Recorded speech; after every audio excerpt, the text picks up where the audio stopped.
I get a knock at the door, and here, two guys in a suit. I'm from the FBI. The first thing I have to say is, what took you guys so long? I told them the truth. I was going to make my own IED, and I was going to set across the Islamic Center over in a bank's parking lot, and I was going to dial it in and just watch the show. Growing up, I saw a movie, and it was Rambo. Rambo was tough, respected. He had intestinal fortitude. I said, that's what I want to do. I went off and joined the Marine Corps. I wanted the action. The first time I got shot at, I remember looking at my watch and I says, man, this time last year I was in English class. I fought several times in the Middle East, Desert Shield, Desert Storm, South America, Philippines, Somalia. I think the worst things that I have seen is dead children. I had to suck it up. I had to be there for my guys. Each one of those teardrops stands for a confirmed kill. I stopped adding after 26. Where I was taught, Marine Corps, just own it and then let it go.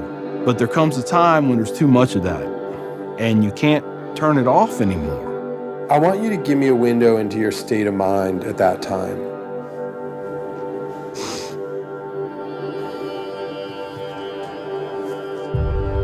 One time, my wife and I went to a DSW, and I saw in the distance these two women in black burkas in my store.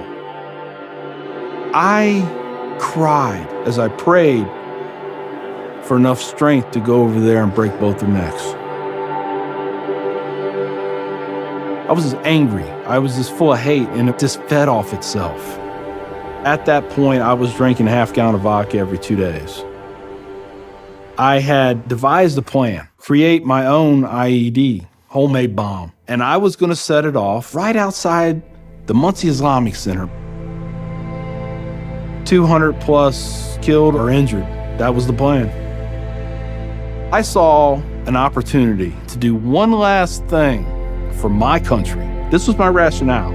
I knew I would end up in a federal prison with a needle in my arm. I didn't care. My hatred of Islam, it was the only thing that was keeping me alive.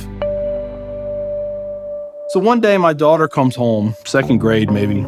She was telling me about this little boy who sat across from her. His mom came to get him. She said she had scarves on her and she had a dress all the way down to her feet and you couldn't see her on nothing but her eyeballs. At that point I snapped, started spewing things out of my mouth that should never be said in front of children or anything. She didn't say anything. It was the look on her face. I remember my daughter looking at me like I was absolutely the craziest person on the face of the earth. She was my little buddy. She used to say we were road dogs.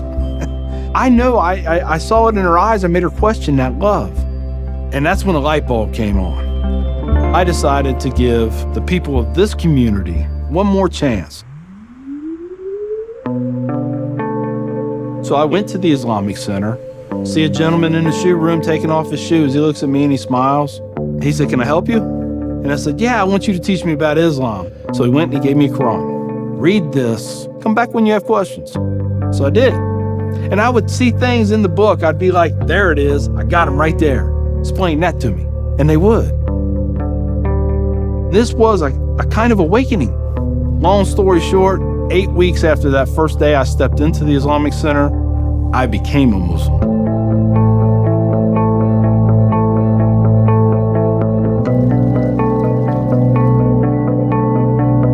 I'm a Muslim, a veteran, and a proud American.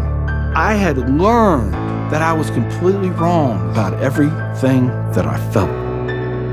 You know, Judaism had a message, Christianity had a message, Islam had a message. Funny thing is, though, it was the same message. It was about peace, and it was about love. Please join me in welcoming Mr. McKinney. My big thing is now to stop the hate. Nothing good has ever come out of hatred. I've done too many things.